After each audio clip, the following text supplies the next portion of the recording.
நண்பர்களே, ஏன் எல்லோரும் வாழ்க்கையில் சாதனை செய்ய முடிவதில்லை என்று நீங்கள் வாழ்க்கையில் ஒரு முறையாவது யோசித்திருப்பீங்க.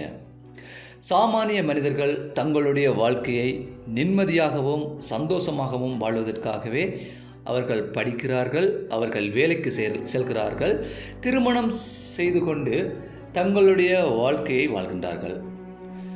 வாழ்க்கையில் ஒவ்வொரு நாளும் பல கஷ்டங்களை அனுபவித்து கொண்டு என்ன ஏது செய்வதென்று அறியாது இருக்கிறார்கள். ஆனால் சாதனையாளர்களோ அவர்களுடைய வாழ்க்கையில், குடும்ப வாழ்க்கையிலும் சரி, பொது வாழ்க்கையிலும் பொருளாதாரத்திலும் மிகவும் சந்தோஷமாகவும், அதே சமயம் தொடர்ச்சியான வாழ்க்கையின் எல்லை வரை உடல் நலத்துடனும் இருக்கின்றார்கள். இவ்வாறான வாழ்க்கை மாத்திரம் அவர்களுக்கு எவ்வாறு கிடைக்குது என்று எப்பவாது யோசிச்சிருக்கிறீங்களா? நீங்களும் அப்படி சாதனையாளர்கள் போல் மாறலாம். வாங்க எப்படி என்றதை பார்க்கலாம். இந்த புத்தகத்தோட பெயர் ஏன் என்ற கேள்வியிலிருந்து துவங்குங்கள். இதனுடைய எழுத்தாளர் சைமன் சினெக். இந்த நூலில் சைமன் தங்க விதிகளை பற்றி கூறுகிறார்.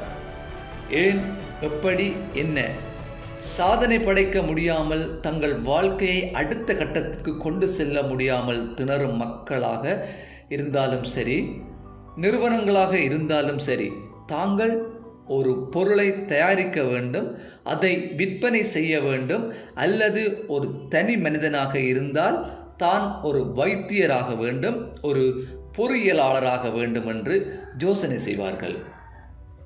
அடுத்த கட்டமாக அதை எப்படி செய்வது என்று, ஏன் அதை செய்ய வேண்டும் என்ற கேள்வியை கேட்பார்கள்.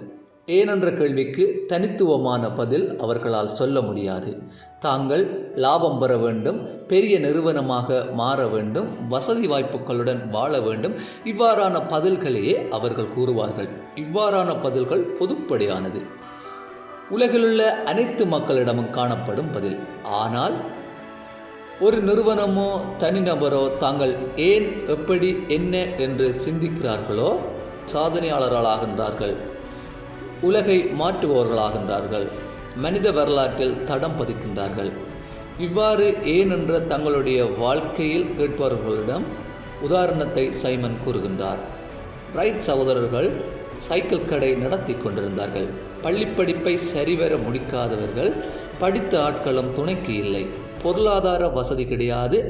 ஆனால் இவை அனைத்தும் நிரம்ப பெற்ற பல்கலைக்கழக பேராசிரியர் சில மைல் தூரத்தில் விமானத்தை கண்டுபிடிக்கும் முயற்சியில் ஈடுபட்டிருந்தார்.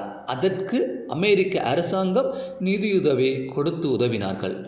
துறை சார்ந்த நிபுணர்கள் வேலைக்கு அமர்த்தப்பட்டார்கள். இருந்தபோதும் அவர்களால் விமானத்தை உருவாக்க முடியவில்லை.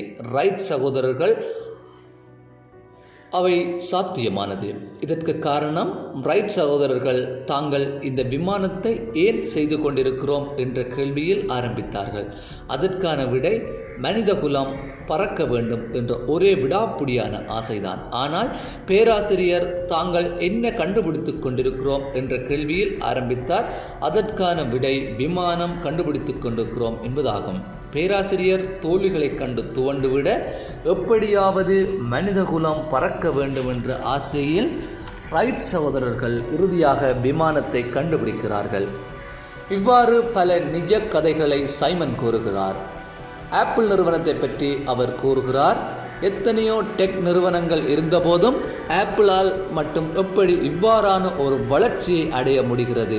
தாங்கள் ஏன் நிறுவனம் நடத்துகிறோம் என்ற கேள்வியை ஸ்டீவ் ஜாப்ஸ் முதன்முறையாக கேட்கிறார். அதற்கான விடை, இந்த உலகத்திற்கு புதுமையான, அழகான, உறுதியான விடயங்களை கொடுக்க வேண்டும். இவ்வாறான சிந்தனை அங்கு பணிபுரியும் ஒவ்வொரு ஊழியர்களிடமும் காணப்படுவதால் அவர்கள் தங்கள் நிறுவனத்தின் லட்சியத்தில் தெளிவாக இருக்கிறார்கள். ஆப்பிள் நிறுவனம் வளர்ந்து கொண்டே செல்கிறது. அடுத்ததாக மார்ட்டின் லூதர் கிங்கை பற்றி குறிப்பிடுகிறார். அவருடைய ஏன் என்ற கேள்விதான் பெரிய மாற்றத்தை கொண்டு வந்தது.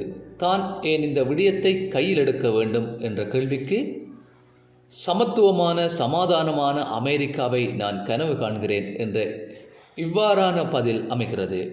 இவ்வாறு தான் நண்பர்களே, எந்த துறையாக இருந்தாலும் தனிநபரோ நிறுவனமோ சாதனை படைப்பதற்கு தாங்கள் ஏன் அந்த விடயத்தை செய்து கொண்டிருக்கிறோம் என்ற தெளிவு இருந்தால் நீங்களும் உங்களுடைய வாழ்க்கையில் சாதனையாளர்களாக ஆகலாம். இவ்வாறான காணொளிகளை நீங்கள் தொடர்ச்சியாக பார்க்க வேண்டுமென்றால் என்னுடைய யூடியூப் சேனலை சப்ஸ்கிரைப் பண்ணுங்கள், லைக் பண்ணுங்கள், கமெண்ட் பண்ணுங்கள். மேலும் பிடித்திருந்தால் உங்கள் உறவினர் நண்பர்களுடன் பகிர்ந்து கொள்ளுங்கள். நன்றி.